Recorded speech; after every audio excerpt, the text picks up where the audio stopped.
My name is Helen Scott, 32 years old, a freelance photographer who earns her own way. But my parents always seem to want a slice of whatever I achieve. At my father's birthday party, they pull me aside. "We need $139,000 for our new business," my father said, his voice heavy, like the decision was already made for me. I answered, "No," sharp and steady. His face tightened, and my mother's lips curled into a smug smile that made my nerves prickle. An hour later, I found my father by my work bag gripping my $4,500 laptop, the one loaded with client projects I couldn't afford to lose. "Oh, sorry," he said, smirking as he let it slip straight into the koi pond. Water swallowed it whole, the screen fading to black. "It's just an accident," my mother added, her tone sugary but her eyes ice cold. The party buzzed on around us, no one noticing. My chest tightened, but I didn't scream or beg. I just stared at the soaked laptop, my work drowned, and felt something inside me switch. Not rage. A calm, focused clarity. They thought they could ruin what I built and walk away. They were dead wrong. That night, alone in my room, I didn't cry or call anyone.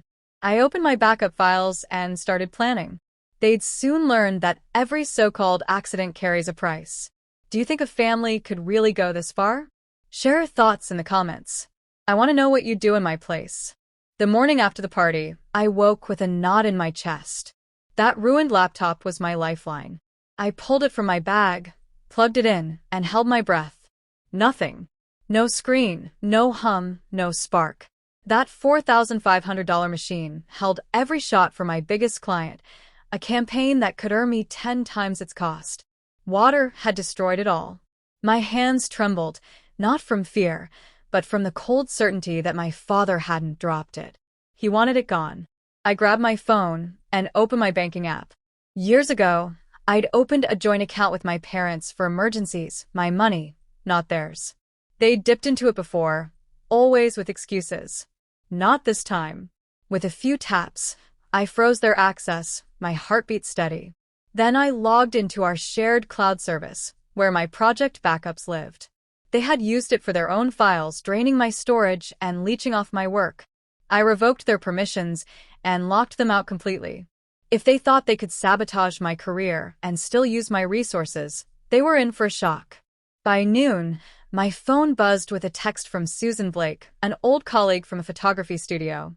"Helen, your dad's emailing investors claiming you're his business partner," she wrote. My stomach twisted. He was using my reputation to pitch his flimsy venture, the same one he wanted my $139,000 for. Susan had seen an email he sent to a family friend bragging I was fully committed. I wasn't. Not even close. I called Susan, keeping my voice steady. "He's lying," I said. "Can you get me those emails?" She agreed immediately, her tone sharp. She'd always had my back. Susan wasn't just a friend. She knew the industry and could spot a con from a mile away. Her warning lit a fire in me. My father wasn't just sabotaging my work. He was stealing my name to scam people. Then my phone buzzed again. A family group chat. My Aunt Virginia Lee typed, "Helen, you're being selfish. Your parents need support for their business." My cousin Ryan added, "It was an accident. Why blow it out of proportion?" Their messages hit like a slap, but what stung more was their blindness. My parents had crossed a line, and Virginia and Ryan were swallowing their lies whole. I pictured my father's smirk, my mother's fake sympathy, and felt my resolve harden. They weren't sorry. They were manipulating me. I didn't reply. Instead, I opened my backup drive, thanking my past self for saving my project files elsewhere. The client campaign was intact, but losing the laptop meant re-editing everything from scratch. Hours, maybe days, of work, and my deadline was brutal. Missing it could damage my reputation. I leaned back, staring at the hotel ceiling as my mind raced. My parents hadn't just made a mistake. They were trying to break me. And now they were using my name to reel in investors. I started drafting an email to my client, explaining the delay without exposing my family drama.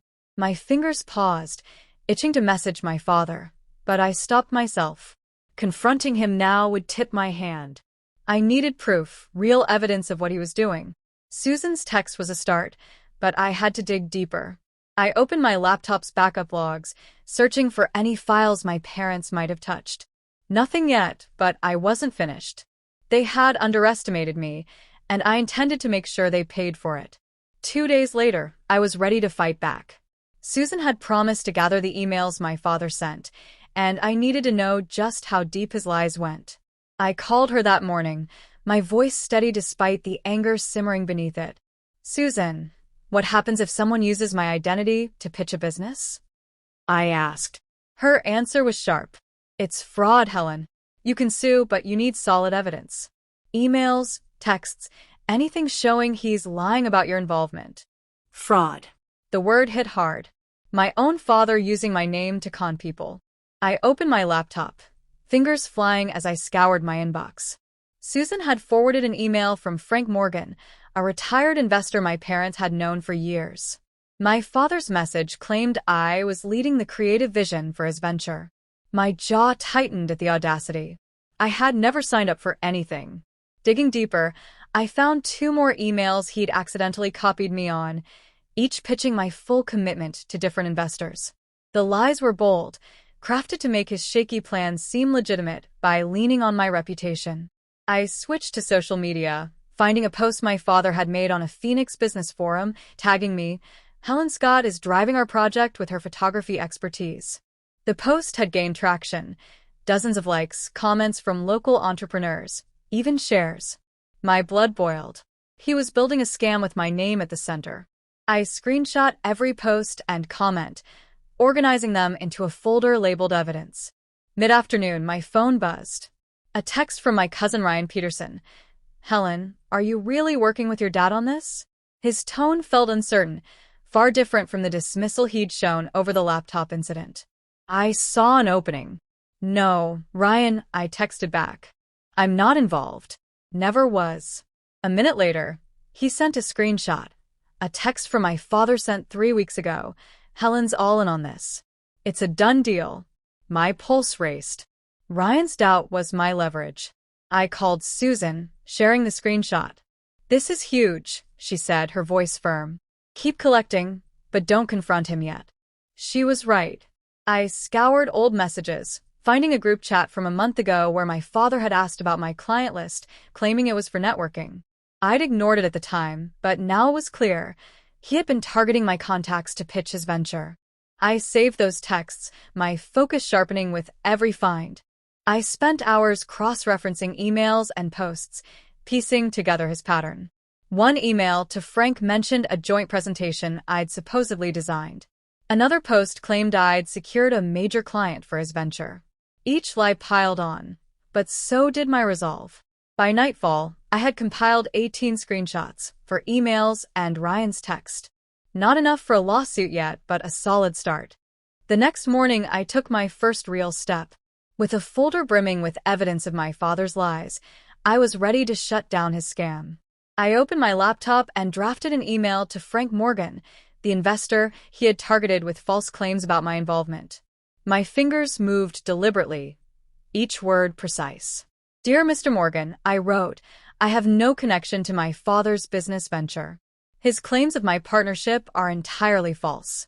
I have never agreed to any collaboration, and I am addressing this misuse of my name." I attached 3 screenshots from his business forum posts, each falsely claiming my creative leadership. My chest tightened, not from doubt, but from the weight of standing my ground. I hit send, a surge of clarity washing over me. Next, I turned to the banking portal. I had frozen my parents' access to our joint account days ago, but that was just a stopgap. Now I needed to sever their access for good. The account held $12,300, every cent I'd earned through photography. I transferred the full amount to my personal account, then began the process to close the joint account permanently. Minutes later, the bank confirmation email arrived, and I exhaled, tension easing. They would never touch my money again. By noon, my phone lit up with a text from my father. "What's this garbage you're telling Frank?" His tone seethed. "You're ruining everything." Another message followed. "Fix this now, Helen, or you'll regret it." My fingers gripped the phone, my calm tested but unbroken. He wasn't apologizing for the laptop or the lies, just lashing out because I dared to fight back. I didn't respond. Let him rage. Then my mother's name flashed on my screen, my phone ringing 6 times. I let it go to voicemail, bracing for her tactics. When I played it, her voice was soft, almost pleading, but dripping with manipulation. "Helen, honey, you're hurting your dad so much," she said. "We're family. Why are you turning against us?"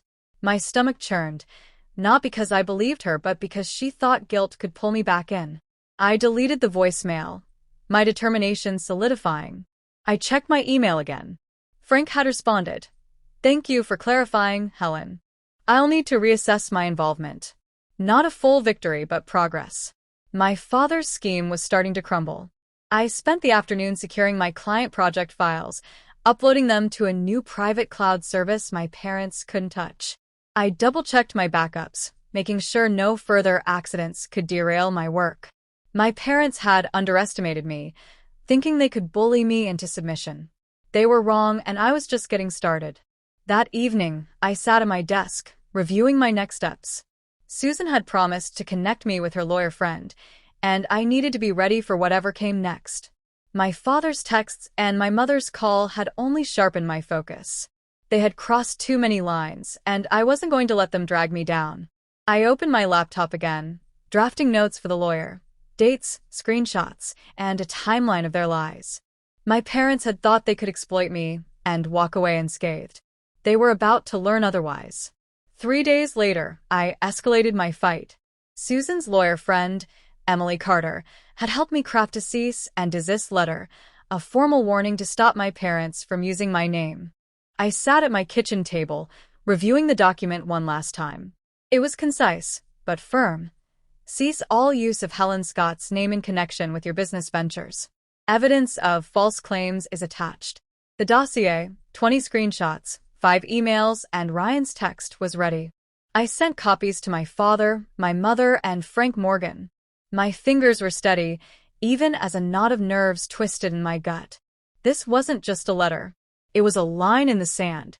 By mid-afternoon, my phone lit up with a notification. My father had taken to the Phoenix Business Forum again, but this time it was vicious. "Helen Scott is trying to ruin my reputation with lies," he posted, framing me as a spiteful daughter sabotaging his honest project. The post had 15 likes and a string of comments. Some called me ungrateful, others questioned my professionalism. My breath hitched, a surge of anger mixed with disbelief. He wasn't just dodging accountability, he was attacking me publicly. I captured the post in a screenshot, adding it to my growing evidence file, my focus sharpening with every word I read. Then my phone buzzed again. A message from Ryan. "Helen, you need to see this." He sent a screenshot of a text from my father dated the night of the family party, tossed her camera in the pool. "She'll think twice before defying us." My heart jolted, not from surprise, but from the cold confirmation of his intent. This wasn't an accident. It was sabotage. I texted Ryan back. "This is huge. Thank you." His reply came fast. "I should have believed you sooner." Ryan's support felt like a lifeline in the chaos. I checked the family group chat, expecting a message from my Aunt Virginia Lee, who had been quick to criticize me before, calling my reaction to the laptop incident dramatic. Now there was nothing, just silence. Maybe Ryan had shared the text with her. Or maybe she had seen my father's post and begun questioning his story.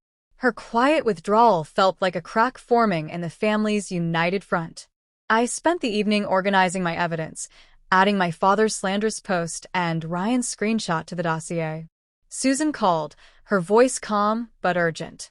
"That post could hurt him more than you," she said. "Document everything and don't engage online." I agreed, my mind racing with next steps. I reviewed the cease and desist letter again, ensuring every detail was ironclad. Emily had included a warning about potential legal action if my parents didn't comply, and I felt a flicker of empowerment. My parents had underestimated me, but I was done letting them control the narrative. I opened my laptop, pulling up my client contracts to double-check security. My photography business was my lifeline, and I couldn't risk another accident. I moved all my files to a new encrypted cloud service, setting up two-factor authentication. Every step felt like reclaiming a piece of myself. My father's lies and my mother's silence had pushed me to this point, but I wasn't backing down. The dossier was my shield, and I was ready to protect what was mine. A week later, the consequences hit. My cease and desist letter landed hard, and Frank Morgan responded first. His email was direct. "Helen, your evidence is clear. I'm out of your father's venture and have advised others to do the same." A wave of relief washed over me, sharp and grounding. My father's house of lies was collapsing, and I had lit the fuse. Susan called that afternoon, buzzing with news. 3 more investors bailed, she said. "Your father's project is dead in the water." The Phoenix Business Forum, once his platform for boasting, was now a graveyard of his credibility. His posts slandering me had been flagged and removed, replaced by threads questioning his honesty. I scrolled through them, noting the shift in tone. People weren't buying his story anymore. The family dynamic was shifting too.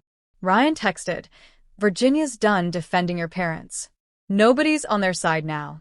I read his words twice, a mix of vindication and exhaustion settling in. Virginia Lee, who had once scolded me for overreacting, had gone silent. Whether it was Ryan's screenshot of my father's confession or the investor's withdrawal, her retreat felt like a fracture in the family's loyalty. I didn't need their approval, but their distance from my parents was a small victory. I learned from a mutual friend that my father and mother were spiraling financially. Without investor funds, their venture had no lifeline. The joint account I'd closed left them with nothing to fall back on, and their lavish spending habits were finally catching up. They had been counting on my money to float their scam, and now they were scrambling to cover even basic expenses. I didn't revel in their struggle, but a steady resolve anchored me. Their choices had brought them here, not mine. Meanwhile, my career was soaring. After weeks of negotiations, I signed a $300,000 contract with a national magazine for their spring campaign. The deal was finalized over a video call, the editor raving about my unique vision. I leaned back, a genuine smile breaking through, as I wired the $5,000 advance to my personal account. This was my victory, built on my work, my name untarnished by my parents' schemes. That evening, I sketched out plans for the campaign, mapping shoots across Phoenix's deserts. My parents had tried to drag me down, but I was rising higher than ever. Months later, I drew my final line. My father and mother kept reaching out, texts pleading for talks, voicemails cloaked in guilt, even a handwritten letter slipped under my door. I blocked their numbers, deleted their messages unheard, and tossed the letter in the trash unopened. Their betrayal, using my name, destroying my camera, slandering me online, left no room for reconciliation. I wasn't bitter. I was resolute. My decision was a fortress around my peace. In my Phoenix studio, surrounded by framed photos from my latest shoots, I reflected on my journey. Family ties don't justify exploitation. Setting boundaries, even with parents, is about safeguarding your worth. I had learned this the hard way, through lies and sabotage, but it made me stronger. I wrote in my journal, "Never let loyalty blind you to manipulation. Protect yourself first, always." These words were my anchor, a lesson I would carry forward and maybe share someday to help others facing similar battles. My parents were sinking deeper into their consequences. A neighbor mentioned they had sold their car to cover debts, their once grand lifestyle reduced to a cramped rental. Virginia Lee, once their loudest defender, hadn't contacted them in months. Their isolation was stark, a mirror of their choices. I didn't linger on their plight. My focus was on building, not dwelling. My career continued to soar. The $300,000 magazine contract opened new doors, a gallery exhibition in Scottsdale and a tourism campaign for Arizona's canyons. I hired an assistant, Sarah Nguyen, to handle my packed schedule. My days buzzed with shoots and client meetings, my bank account reflecting steady deposits from new projects. Standing in my studio, reviewing a vibrant desert photo, pride swelled within me.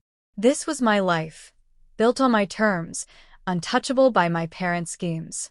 I closed my journal, my resolve unshakable.